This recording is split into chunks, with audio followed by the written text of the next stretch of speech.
Hello and welcome back to the Schooner Pod. We're here to discuss the Oklahoma Sooners 66-17 beatdown of the Tulsa Golden Hurricane. I'm Bobby Howard, joined by Ty Lee. Ty, how are you doing, man? Good. It was a really good weekend for OU football. It was a big weekend of upsets and close calls throughout college football, even against really weak opponents. So really exciting to see the Sooners pull through and take care of business, leave no doubt out there on the field this Saturday, and excited to roll into Big 12 play, sort of, against a new opponent coming up next week. Yeah, it is weird to say we're finally done with non-conference competition, and now we're playing Cincinnati. As is, it's just kind of funny because to me, Big 12 play was always like a return to tradition and all this, and starting it at Nippert Stadium. That's going to be pretty cool. But hey, look, before we get started, I just wanted to thank everyone who's joining us live on YouTube, and feel free to get those questions going in the comments. We'll be happy to answer them throughout the show.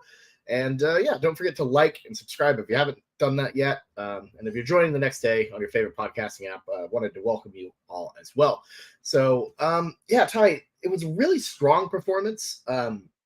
You did exactly kind of what you need to do against a bad opponent, much like what we saw against Arkansas State. A little less so against SMU because I kind of think SMU is pretty good. But here we are. Three games in, 3-0.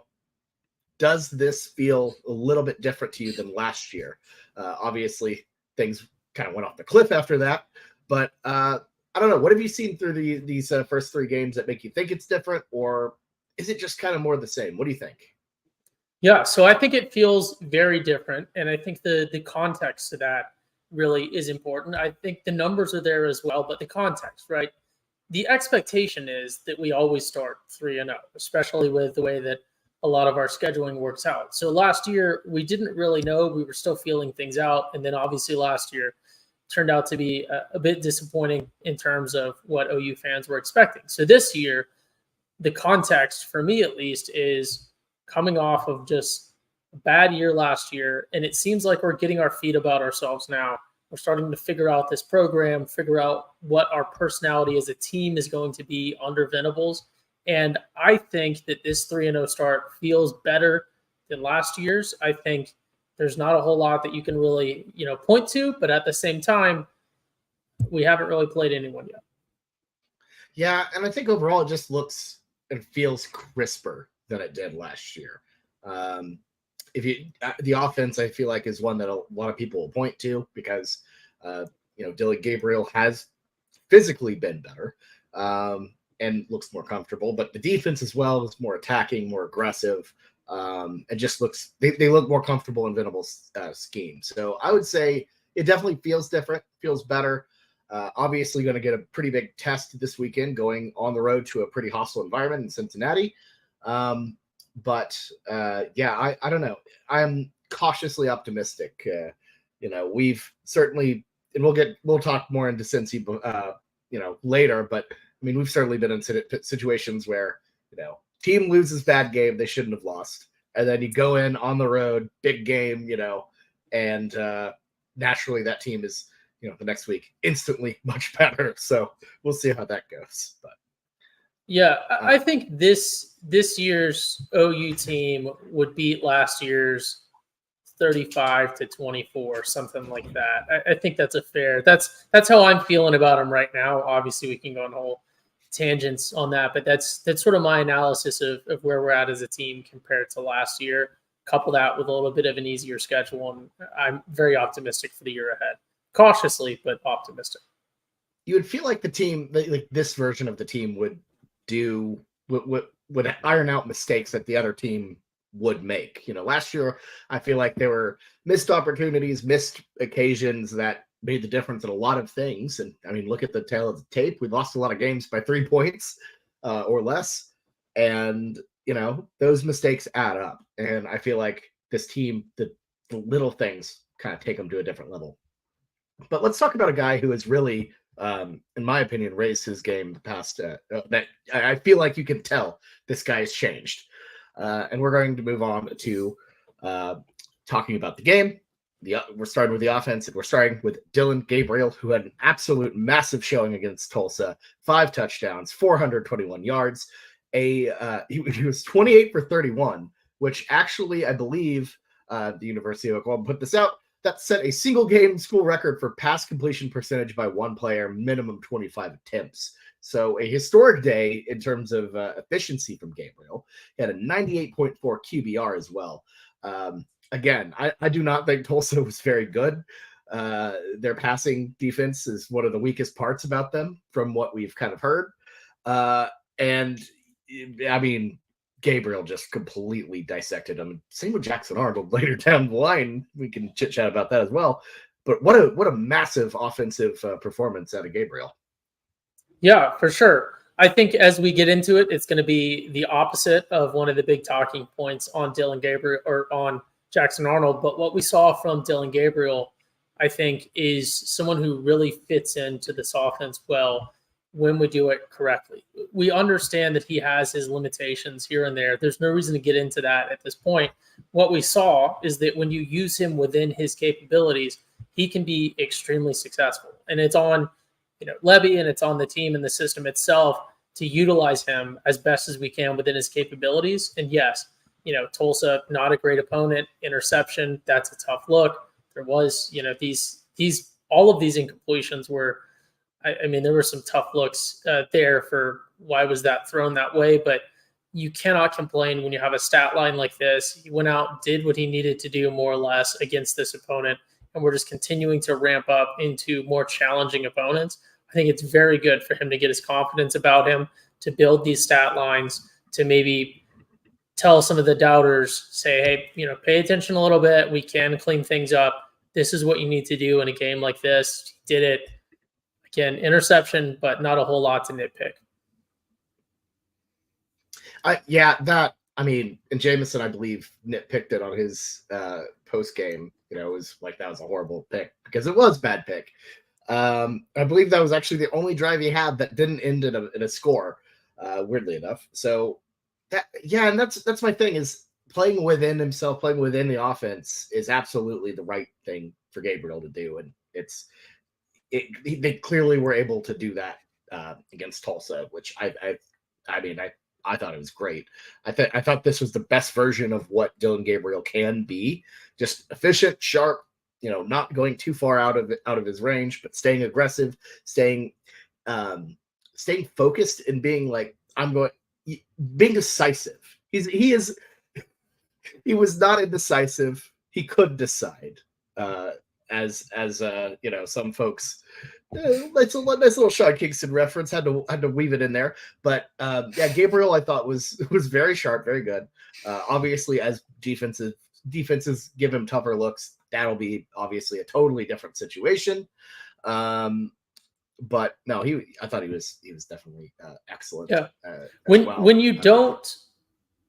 when you don't have to roll through your progressions because every option is open on most plays, it is a little easier to make the correct decision when you have a lot of correct answers. But again, no reason to knock him. Went out, did what he needed to do, and I think we're continuing to take steps in the right direction. And I think he might still have some learning left to do, which is a good thing, right? It's a good thing that he's still capable of learning and developing his game. So really, really good to see.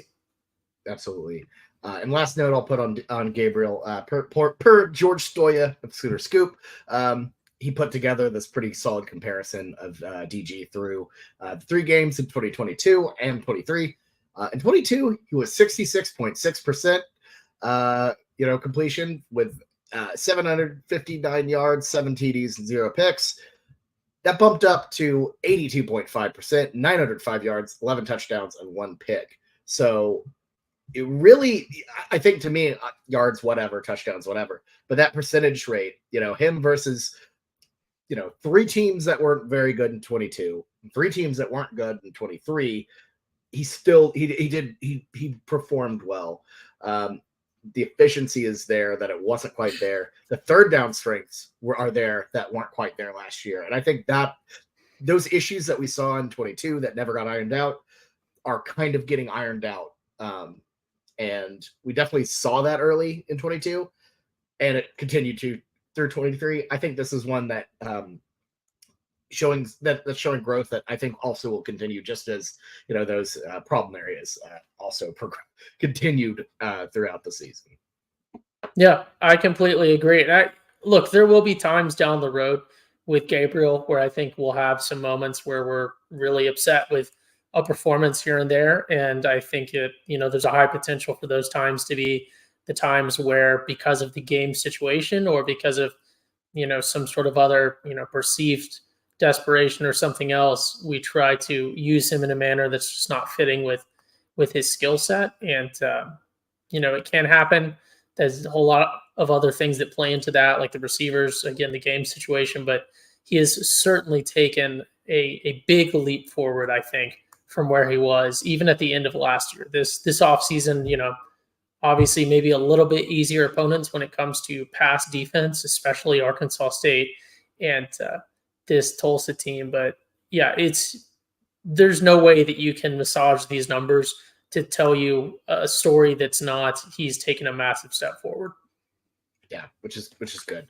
Now let's talk about the receivers a bit, because I feel like that was something that we talked about last week as being a deficiency, being like, yeah, the receiving game just wasn't quite there. We didn't see a lot of the diversity, a lot of the impact players that we saw in the first game. They didn't really show up for the second.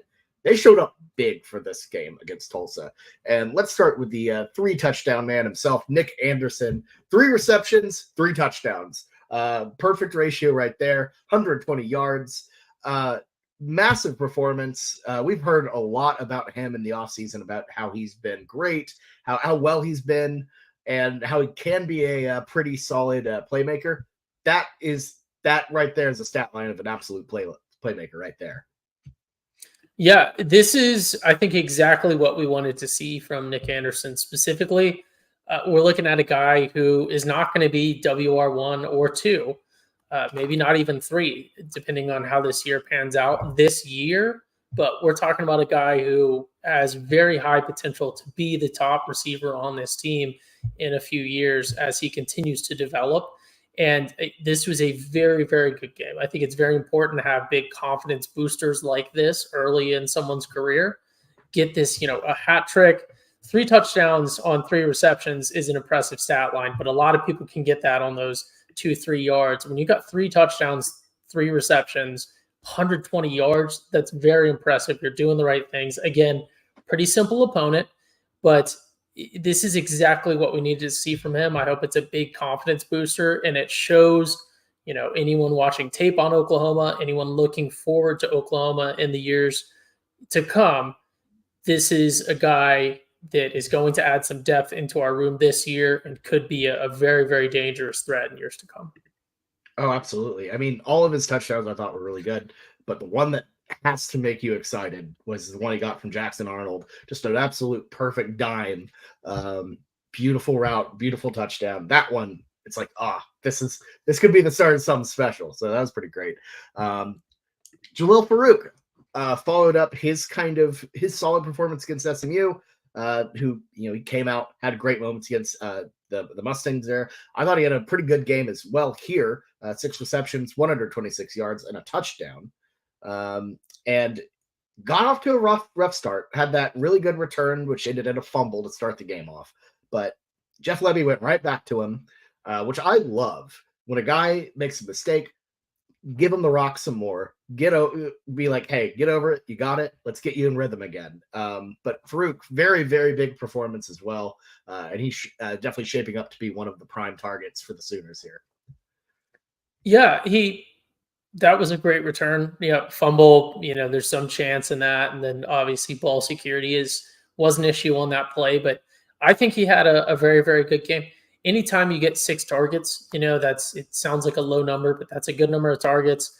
These were, he had to grind for all these yards, was more of a utility receiver than, look at his numbers compared to Nick Anderson. A little bit different employment there, even though they ended up with sort of similar yardage numbers. I think Farouk is starting to find his place in the team. I think he benefited greatly. Here comes my very famous, it's good to be a WR2 sort of take, or it's good to be a receiver that has some skill, but maybe isn't the big flashy guy that's going to draw the DBs over. Farouk was able to really benefit and slide in that niche when Andrew Anthony and Drake Stoops were on the field or out there. That draws the defense's attention. It's very, very good and important for your depth that you have a third or fourth guy, that can go and get open and still be a big threat. And that's really what we're seeing from Farouk, in addition to being able to do some returns. So, yeah, really, really solid game for him as well. I could see some teething troubles maybe later in the year with tougher opponents, but yeah, very good game. Yeah, absolutely. And speaking of Andrew Anthony, hell of a performance as well. 112 yards on 4 receptions. Didn't make a graphic for him. That just shows you how good the wide receiver group did when you have 112 yards on 4 catches, and you don't make the visual setup. But honestly, let's be real. Had a drive back from Tulsa today, so I'm a little bit tired on the graphics. So my apologies to Andrew Anthony there. But who did get a graphic? Drake Stoops. This is a proper, just solid Stoops game. 8 receptions, 53 yards. If you look at that, that doesn't seem flashy, but it came in moments that mattered, resulting in 2 touchdowns as well. So Drake Stoops, very workmanlike, very this is what Drake Stoops just does. He makes these little short catches when you really need it, and he scores touchdowns. Yeah, Drake Stoops very narrowly missed out on a hat trick himself. Unfortunately, just that third one, I think he was about a half yard short, and then we scored very shortly after on the ground, I believe. But yeah, Drake Stoops had a tremendous game. Again, 2 touchdowns, nothing to scoff at. But when you look at those numbers, 8 targets and 53 yards, it does seem a bit less impressive than the previous 2 guys that had a graphic, and then Andrew Anthony as well. But I think Stoops was a pretty firm wide receiver 1 on most of the plays that he was out there and running a route. You can tell that he is the first look. Sometimes Andrew Anthony, obviously maybe something a little deeper, he gets the first look. But yeah, Stoops always out there, always getting open, continuing to do what he's done this entire time that he's been at Oklahoma. But, he's just continued to improve. Very impressive game. And like you touched on, it was more when it mattered. He's not a garbage time player, not that anyone was in this game, but I expect to see Drake Stoops put up similar performances as the opponents continue to get more difficult, because that's just what we've seen from him in years past. No matter who you're playing, this is what you're going to get from him, and he's such an asset to the team. Yeah, I mean, absolutely. As the years have progressed, he's just gotten more and more responsibility and respect, and he is just such an anchor for this offense, for this team. And yeah, he's excellent. It's hard to come up with new ways to talk about how great Drake Stoops is, because just like he is, like his game overall, it's just reliable, it's standard, exactly what you're getting. It's great. Is it flashy? I don't know. I don't know if he's flashy, but it's great, and I enjoy it. So happy for that performance for Drake right there in Tulsa. All right, let's move on to a unit that I don't want to say struggled, but it didn't impress. The running back room, interesting setup. No Tawee Walker, no Marcus Major. Not sure if that was an injury thing or if they just wanted to kind of shift. It's a big room, a lot of mouths to feed, a lot of carries to dish out.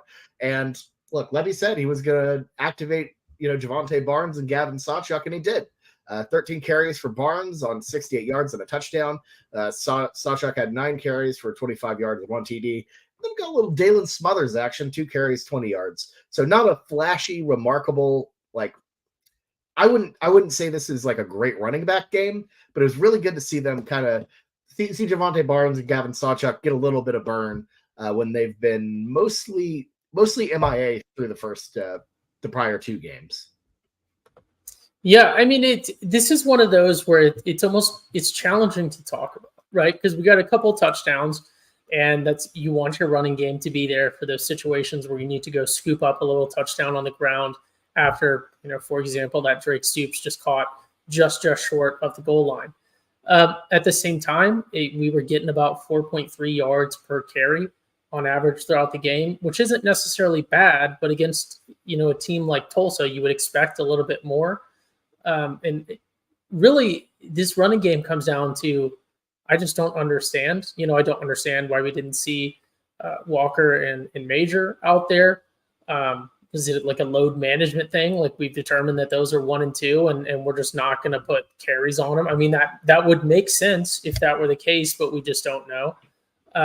Are we continuing to sort of feel out who was able to do what? Or is it really just that deep that this is just how the effort in practice or whatever else has panned out and these guys were getting the carries this week? It really is just so challenging to say.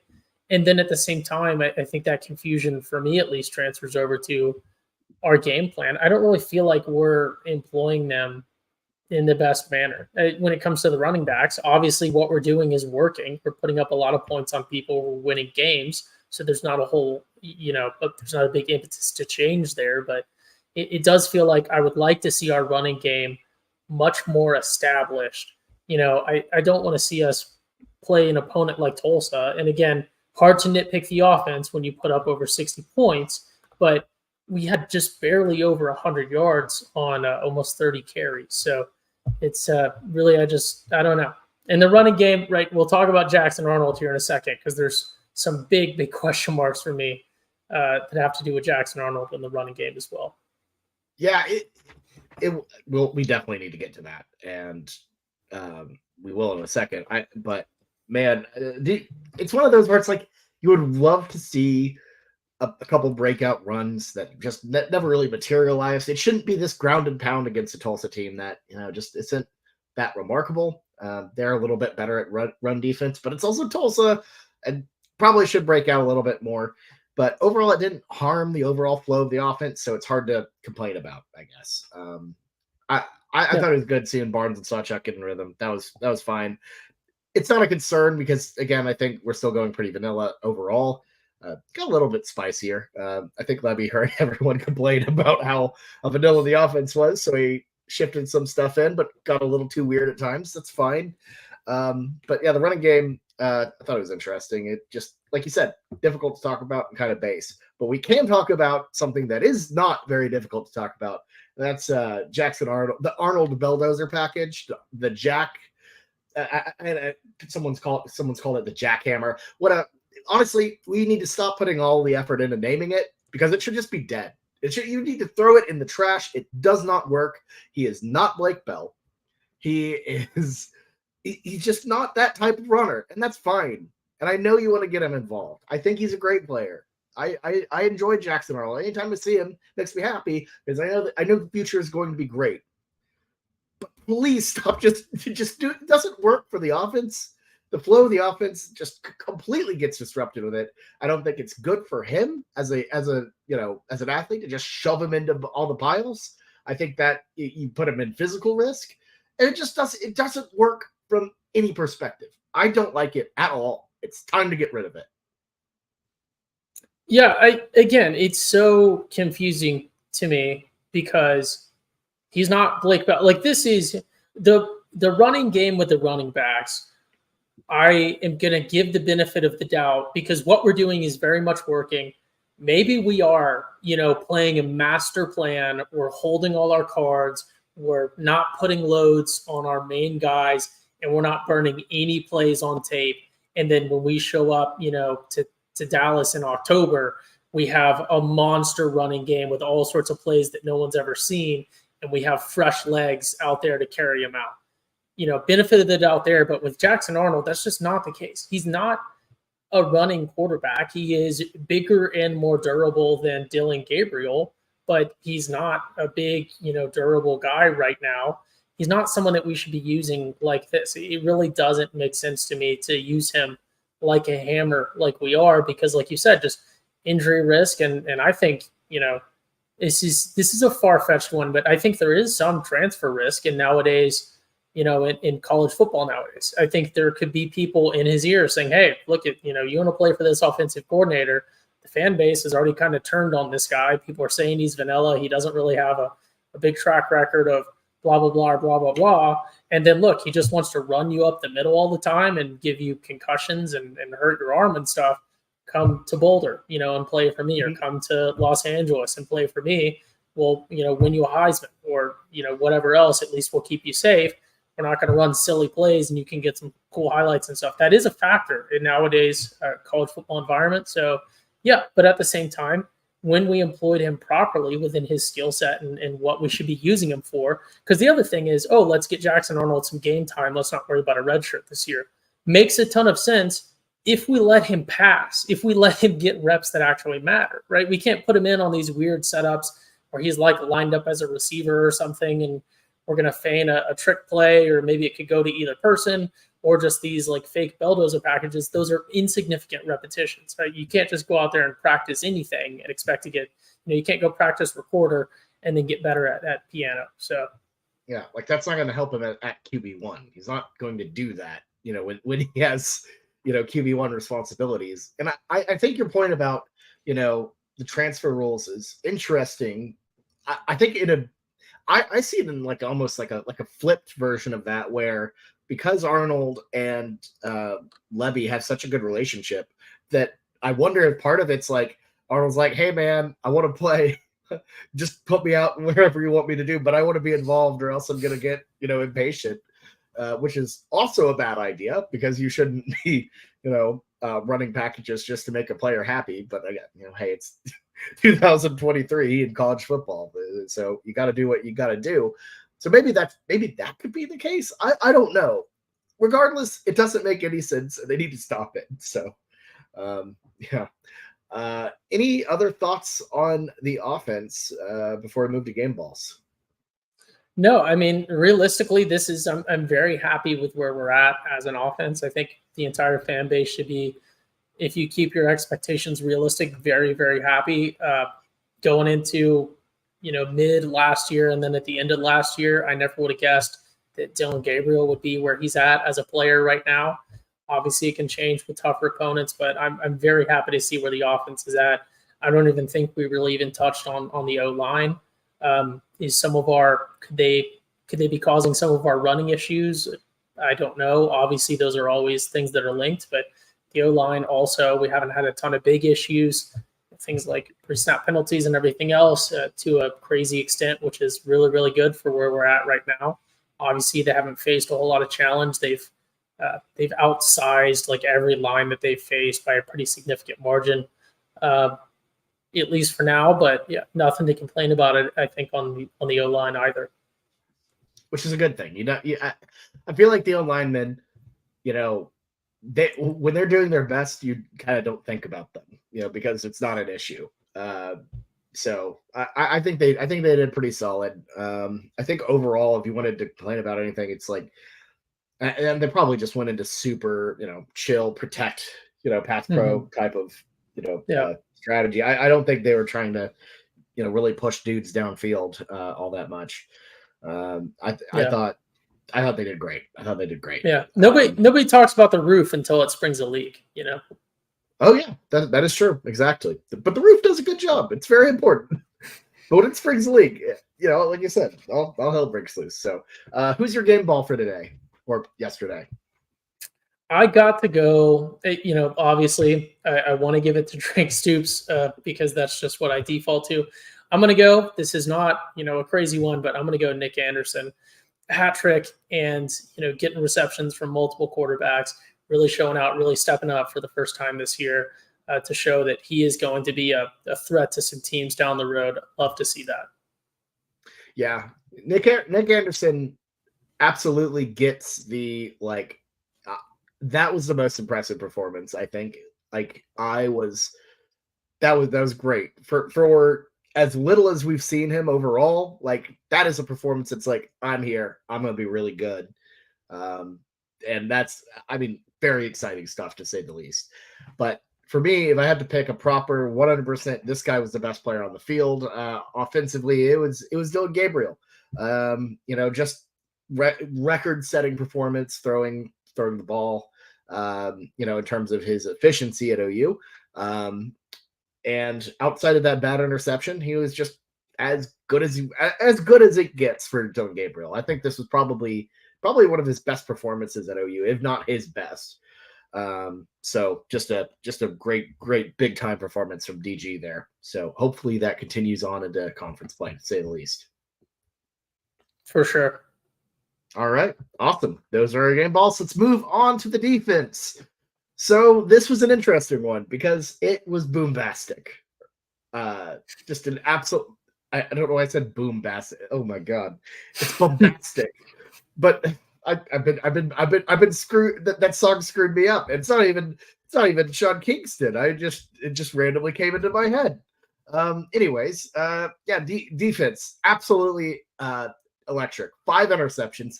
First time an OU defense has had a 5 interception game since 2003. They only allowed 292 yards, 15 tackles for loss, 3 sacks, but it wasn't perfect, which is, we're a nitpicky season. Let's be honest. It's non-conference, not a lot to dissect here. Couple blown plays. 17 points to that Tulsa offense, not very great. What are your thoughts on the defense, Ty? Yeah. First off, I don't know why I think this is so funny, but I still chuckle a little bit every time I think of it. Some of you may have noticed if you watched on TV like I did, at one point the announcers said that 5 interception stat, except they said it had been it's the first 5 interception game that OU has had in 22 years since 2003. And I just thought that was hilarious that they didn't know that 23 minus 3 is not 22. But it was a very, very good game. I feel like when the defense had issues, it wasn't necessarily a fundamental flaw with the defense. I think it was a matter of we backed off too far on, in certain moments, and then realized like, okay, we need to maybe not back off, let off the gas that much when it comes to just how we're going to run, the plays. I know in the notes, Bobby, you had mentioned something about some zone issues potentially. I think that's certainly for sure, but an absolutely electric performance. I mean, when you look at the final score and the stat lines here, 5 interceptions. Whenever you create 5 turnovers, like that is huge. The defense put points on the board. That is huge, huge, huge. And then just great pressure. Obviously, these Tulsa quarterbacks really struggled, and this Tulsa O-line really struggled. You see that with 15 tackles for loss and 3 sacks. I mean, almost 20 plays where you're putting up negative yards on them is huge as well. But yeah, absolutely electric performance. And I personally didn't see issues with the defense. I just saw us getting a little too complacent a little too early, and allowed them to put some points on the board. Yeah, I think you've nailed it. Complacency was like kind of the biggest issue with the defense at times, which is not a bad problem to have sometimes. When you're winning and it's Tulsa. Yeah, definitely a couple lulls there. After you really just completely came out of the gates firing.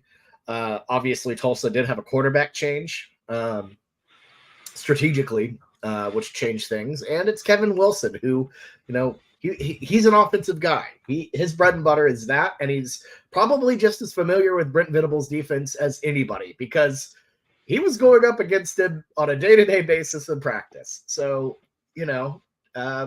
a lot of experience there. So I'm sure he had some stuff drawn up to, make it respectable. I mean, it wasn't respectable. They lost 66-17, but at least get on the damn board, which they did. And I think you could tell that the defense was trying to get itself jazzed up at times. I was at this game sitting in the end zone there, and there was one period of time where, you could tell the energy was just kind of down, and they all just kind of looked at the crowd and just started like trying to pump everybody up, get that energy going. And you could tell that when the crowd reciprocated, the defense looked different.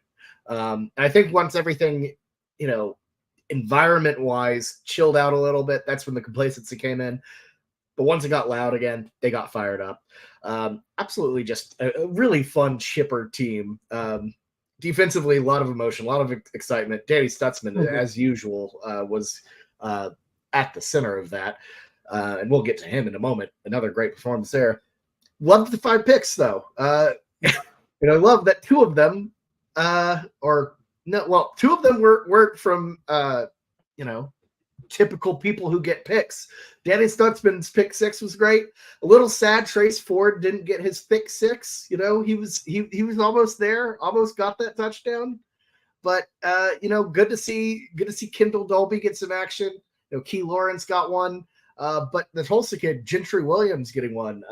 That is just super awesome. You know, it's cool when a guy has a lot of story going into it. You know, from Tulsa, had that unfortunate incident in spring where he collapsed, or had that event. And to see him go back to his hometown and have a great performance like that, that was really cool, I thought. Yeah, and on the topic of the picks, shout out to Reggie Pearson. He said, I'm going to go out there.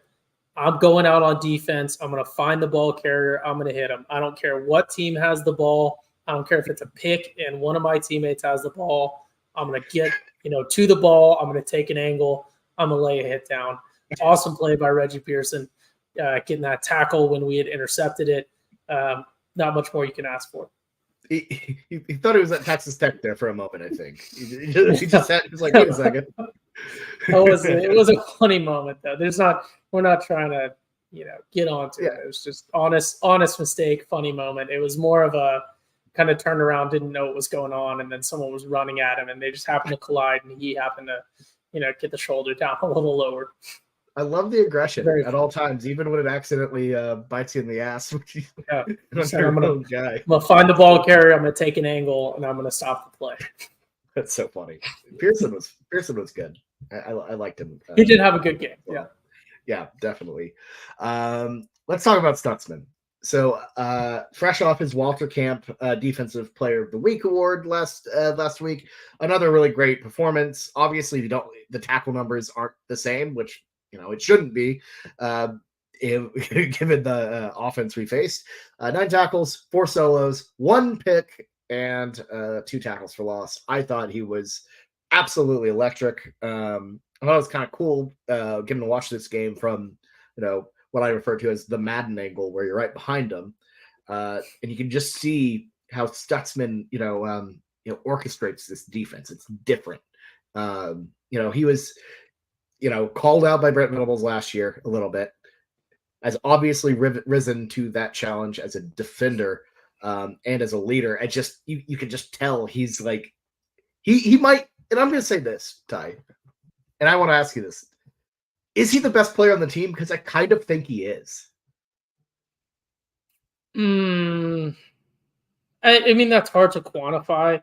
I think when you're talking about someone just holistically, right? It's like, think about it as a sort of a work environment. Is he the pure best at just his role?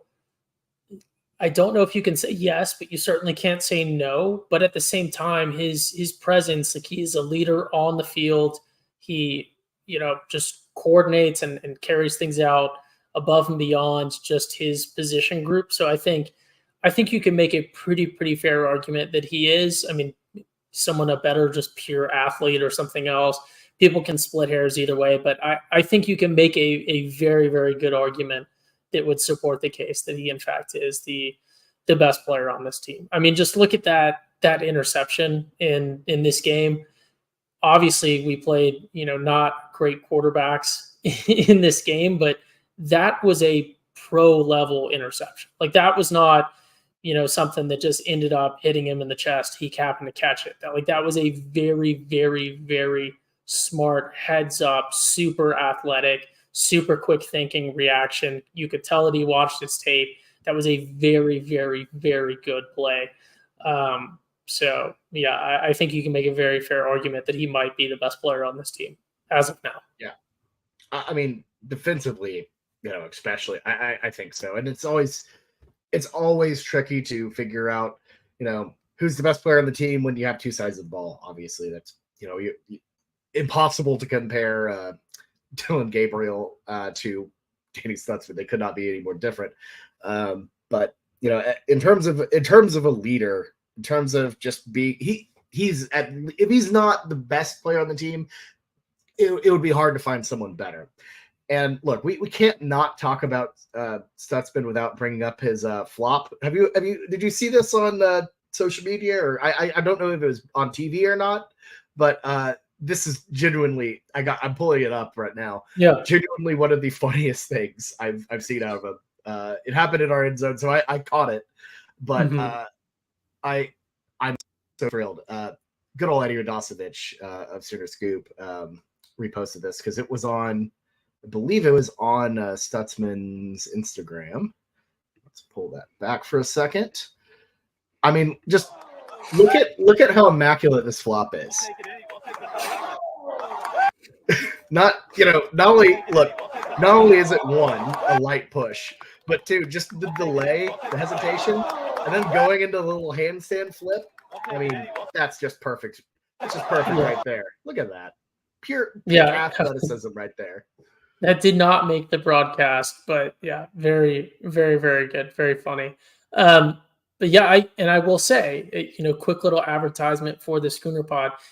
I think we were telling people about him before a lot of other OU media was, for sure. I remember I brought him up a couple years ago before he even really played. And I did this whole bit on how I thought he'd be really, really solid because I was watching what was it? Our old punter had those YouTube videos in the locker room, and he was talking about how this new Danny Stutzman guy was already becoming a leader on the team, and he hadn't even really played. He had not played in any games yet, or if he did, it was like garbage time stuff, and that's very, very impressive. If you got a backup dude that's not even getting any time, but it's starting to get some influence in the locker room. So yeah, really, really happy to see that take unfold very successfully. We've had some far out takes or sort of early investment takes that have not panned out.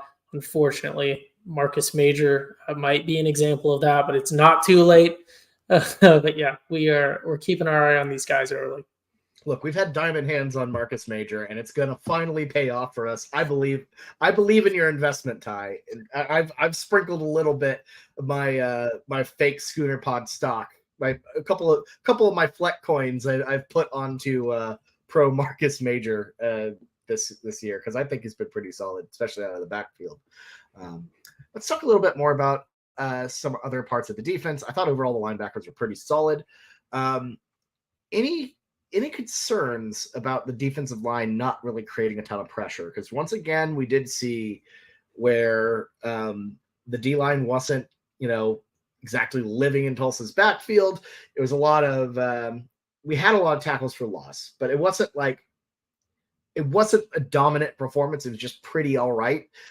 Are you concerned about that? Not about them being unable to create pressure once we hit conference play and we play some bigger, tougher offensive lines? Yeah, I would say my thoughts are sort of similar to the running back room. It's really hard to tell. I just don't know. Level of opponents that we've faced so far is certainly a factor, but you would say, I expect us to really be putting up highlight reels against the level of opponents that we've played so far. I don't, are we being super conservative with them in the game plan? I'm not necessarily sure because obviously D-line is a very skilled position. It requires a ton of skill to play that position. But at the same time, like fundamentally, they're doing more or less the same thing on every play. So it's not like we can really play conservative. Like the D-line is not playing zone. We're not putting the D-line in like a deep zone. Sorry about that. But so it really is. It's one of those, I just don't know because it hasn't necessarily been a problem. Obviously, I could see it turning into one maybe, but it's too soon to call. You would want something flashier, but maybe they just rise to the occasion of everyone that they face. There have been teams like that in the past, and we might see the same statistical performance that we saw against Tulsa against better teams down the road. It's just really can't tell at this point. That's true. That's kind of the hardest part of it is you have to kind of wait, figure it out as it goes on. But I'm optimistic. I hope as the unit, because keep in mind this is a pretty new to each other unit. Trace Ford was playing at Oklahoma State last year. Rondell Bothroyd was at Wake Forest. This is a unit that needs a little bit of time to gel, figure itself out, and also learn just just learn under Todd Bates and crew. So I'm not too worried yet. I mean, PJ Adebawari was in high school, for God's sake. So yeah, it's gonna take a little bit of time, but I think I'm not hitting the panic button, but it's definitely something I had circled as like maybe a little concerned. Yeah, I'm trying to think what else we can talk about. Other linebackers. Any other linebackers stick out? I thought Kobe McKenzie, it was good seeing him. Kip Lewis again, pretty solid game. Defensively, it's always tricky whenever everybody has a pretty good game because it's hard to pick out standouts. It's hard to podcast about it because I feel like everyone was pretty solid. I thought just in general, people were flying around and being ball hawks. Peyton Bowen. I don't think he actually got a pick, but he got close. 2 pass deflections. He was all around the field. Yeah, I felt like just overall great performance. Yeah, it's one of those everything worked basically.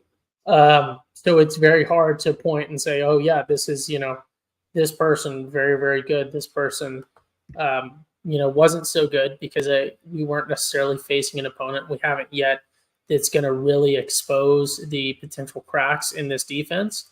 And at the same time, there haven't really been a whole lot of opportunities. Obviously, interceptions, pick sixes, sacks, things like that. But there hasn't really been a moment for someone to be the big hero. Because when you are, when Michael Jordan is in Game 7, of the playoffs and is able to throw down a big dunk, that's a little different than, dunking on like a 7-foot rim in your backyard or something like that. So not to disrespect Tulsa or what this defense has done so far, but when everyone's dunking on the 7-foot rim, it's very hard to tell who can and can't dunk in a clutch situation. So we'll just have to see. I think there will be cracks that will be exposed, unfortunately. There are some, hot spots to watch, like that D line, like we just touched on. And there are some, things that we can point to and say, hey, I think, Danny Stutzman's going to be a star. I think he's going to have his games like Kenneth Murray versus Army, where he just carries the team defensively and helps eke out a win for us in a close game potentially in the future. But it's just hard to tell right now when we're playing on the low rim. Yeah, I would agree with that. I would definitely agree with that. And I think it'll change a little bit for Cincinnati. We'll dive into them in a moment.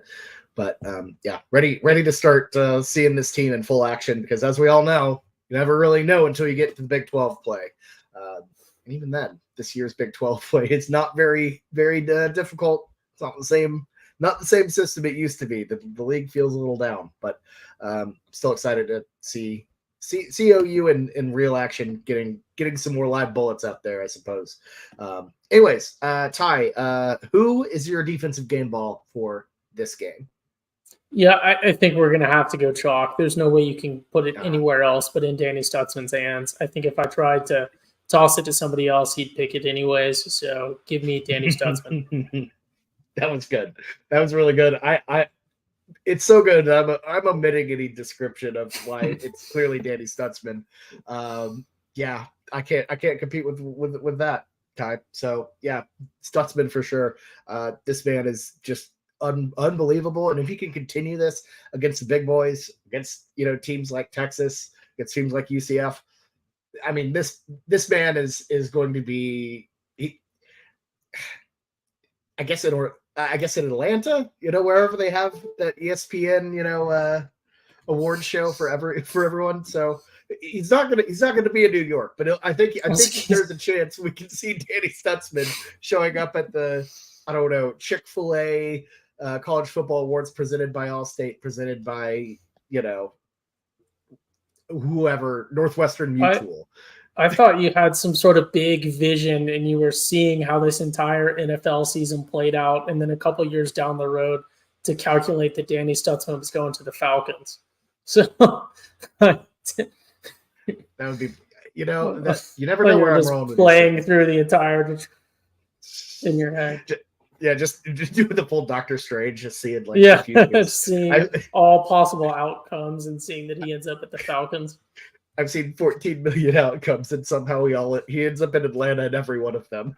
I don't know why. It's very random, but yeah, it's funny.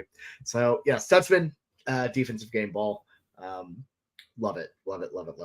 All right, let's move. Let's move on. We're recording this right now during the Patriots game, but you know what? It's on to Cincinnati. The Bearcats 2-1, fresh off of a loss to Miami of Ohio. Deep rivalry, weirdly enough. I didn't know that, but apparently super old rivalry. But yeah, bad loss to Miami of Ohio. And stop if you've heard this before, Ty. OU goes 3-0 non-conference. We're excited. Things are different. The defense is fixed. OU's fixed. We're going to win. And then not only that, but this team we're playing this week just lost to a group of 5 opponent. They're probably going to be garbage. We've got this in the bag. What could go wrong, Ty? Yeah, I don't know. I think I think this OU team will seem like it has taken a big step back from the past couple of weeks. Not that Cincy is that tough of an opponent. Obviously, Cincinnati's Pitt win now looking maybe kind of questionable with that Pitt team. And then, like you said, they just lost to a group of 5 opponent. I think a big thing to see rolling into this year, and I think a lot of people have been sleeping on it, but all of these new Big 12 teams have, I think, a ton of motivation and a ton of desire to take out OU and Texas whenever they play them. I think a lot of them are seeing this as this is our one shot. They have just now arrived at the big show. They've shown up in the Power 5. All of these teams that have come in have been fighting, tooth and nail to get into the Power 5 for a long time. I think arguably, UCF and Cincinnati maybe could have done it a little bit earlier, but these teams, BYU as well. But, I think there's going to be a really, really big desire from these teams to take a shot at OU and at Texas. And I think we're going to see a Cincinnati team that is very, very fired up, that is very prepared to play us. We're going to have to go into their house. And I think this is not a very good Cincinnati team this year. I think we're looking at, I could see this team being 6-6 this year, but I just think that they're going to give OU a really, really good shot. We need to be on top of our game. I think we're going to have to pull out plays that we didn't have to pull out previously. I think we can win this game by multiple scores, by multiple touchdowns. Not a 10-point field goal and a touchdown. I think we can win by multiple touchdowns, but we're not going to be able to relax against this team is what I'm seeing. Yeah, I mean, absolutely. It is a game OU can lose. Let's be upfront about that. Since he didn't show a ton last night against Miami of Ohio, and we've been kind of down on him. Not a big fan of Scott Satterfield, their new head coach. I think they've lost a ton. This is not the same team that Luke Fickell had in the college football playoff. At the same time, we're everybody's Super Bowl. That's just how it is at Oklahoma. When you go on the road, you are everybody's Super Bowl. It is that for OU, and it's that for Texas. It's been like that in the past. It's different now. And for these teams like Cincinnati, and I guess BYU is the only other one, who they don't get shots at Oklahoma at home. As our good pal 1982 Boomer Sooner in the chat mentioned earlier, the last time OU played Cincinnati, they had to put this one in Paul Brown Stadium, which is now Paycor Stadium, the home of the Bengals, because their current stadium, Nippert Stadium, is way too small to host OU. So this is a massive, massive game for Cincy. It's their first Big 12 game. They're hosting OU. Like, this environment's going to be nuts. It's going to be early. It's a noon kickoff, noon local for Cincy. So we are avoiding the dreaded nip at night. That is a thing. Yeah, for real. Like, the Cincinnati and Nippert Stadium night games are apparently nuts. So nip at night is a thing. We avoid it. So that's great. But it is going to be an environment that will be tested. They're going to be absolutely raucous, absolutely rowdy. Probably the biggest game in Cincinnati. One of the biggest games in Cincinnati school history at home, I would have to say. Just in terms of, like, as a moment, this has to feel pretty big for them. They are in the big leagues now, so it's good for them. So they'll be hyped. The players will be hyped. And you just got to meet that. And that's a good thing that's a good test to have early, to say the least. Yeah, for sure. And it's going to be a big, I think we saw, it's tough to make these comparisons, but, I think we're going to see a game where for the first time, we're going to see this Oklahoma team being tested with the potential for emotions to run high. Maybe I could see there being a lot of trash talk in this one. I mean, I'm seeing this as a rivalry-like experience when you're talking about hostility and sort of emotions running high. I could really see that unfolding. I could be completely wrong, but and we're about to dive into maybe some more specifics on Cincinnati here, but yeah, just on the atmosphere, this is not, I wouldn't look at this Cincinnati team as, they barely squeaked into the Big 12.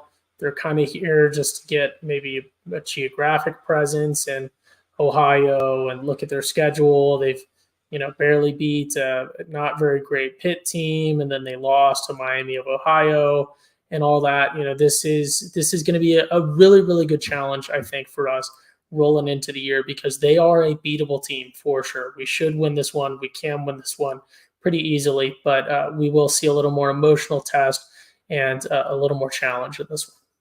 Yeah, this is a test of how you can handle like big game atmospheres and how you can handle, not being complacent, how you can handle continuing the small details all the time. Even when you're playing a team that just lost to Miami of Ohio, you have to go all the way out, because you know what? You're still not that far removed from the team that went 6-7.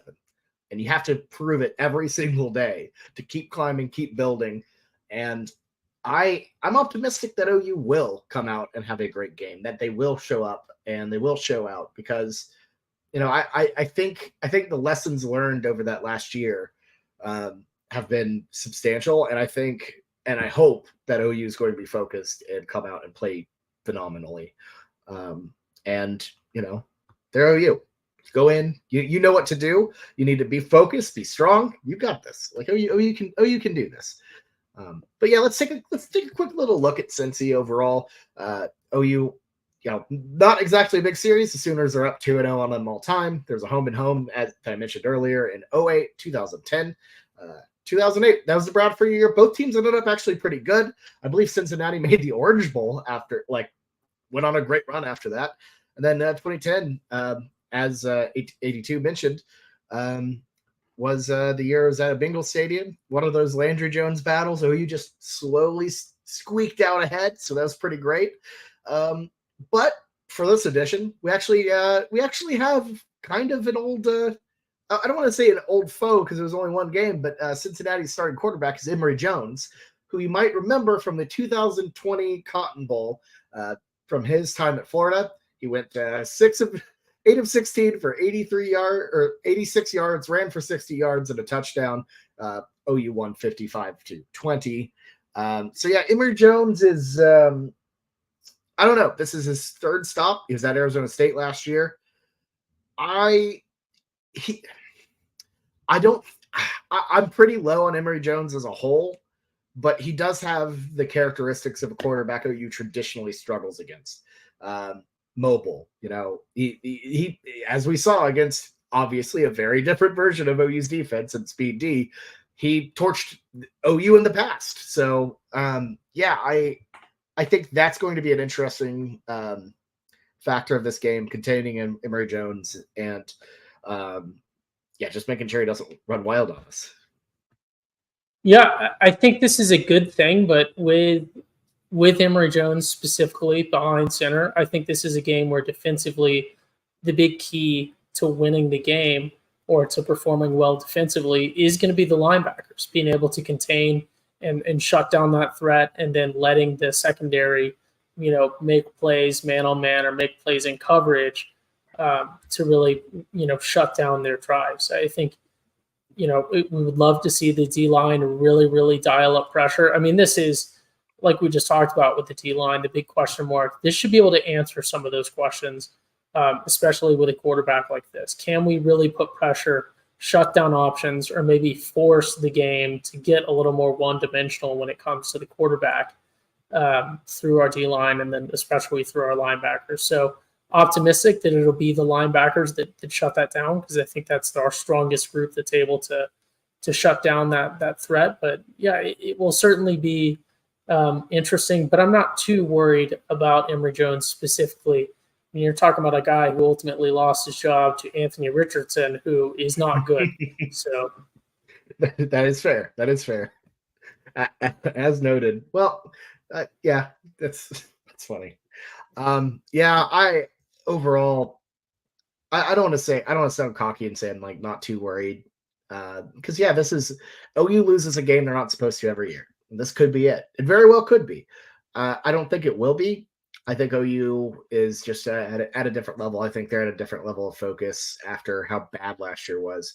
And I think they come through and put up a very impressive performance at Cincy. But it's going to be about controlling that pace of the game, controlling the crowd by preventing big plays, preventing big busts, and just trying to defensively shut them down, and offensively just perform at the highest level. So another American our third straight American Athletic Conference game if this were last year. So very weird year to say the least. But that's all I really have on Cincy in terms of from a football perspective. Ty, any final thoughts before we I was going to say questions?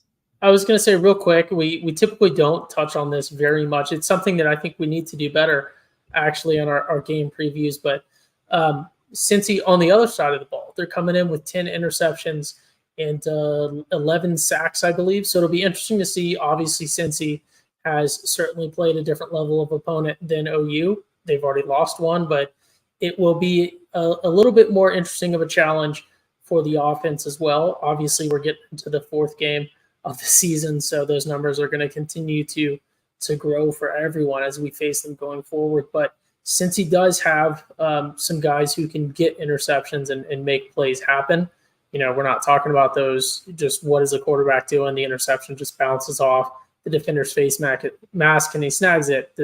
They have some playmakers that can create turnovers here and there. Not a super significant threat, but it will also be a greater test on our offense than we've faced so far, I believe, as well.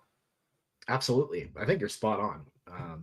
Because I mean, just think of Cincy recently, the days where they had, we're bringing out Sauce Gardner and all that. They don't have that level of talent, but at the same time, that core is still kind of there. It doesn't change that much in a couple years. So I think they'll, I think that defense, that's definitely a concern. And you're right, we do need to mention the other team's defenses more often. We're not invincible.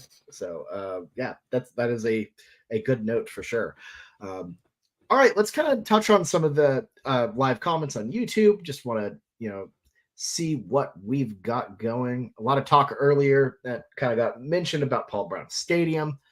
But there were a couple questions. And Ty, this one's for you. 1982 wants to know, even though it's not your, famous cowboy hat, RIP to the cowboy hat. He's liking your OU ball cap. And also, where did you find it? Because I like that hat too, by the way. I was admiring it earlier. Thank you, everyone. This was a gift, actually, so I'm not sure where it originated from. But I think this is the first time I've worn it, actually. But fortunately, I cannot help you there. Well, that is a bummer, but that's all good. It happens. If I see it, I'll let you know. Anyways, and then 82 also brings up Marvin Mims. Great game today for the Denver Broncos. Have to give him a shout out. 2 catches, 116 yards, touchdown, and a long pass of 60. He was great. Yeah, I'm definitely reaching out to see if I can get him on waivers. So, and then the last one was, when will the Iowa State kickoff time be released? That'll be tomorrow at 10 a.m. It's every 2 weeks out unless it gets deferred.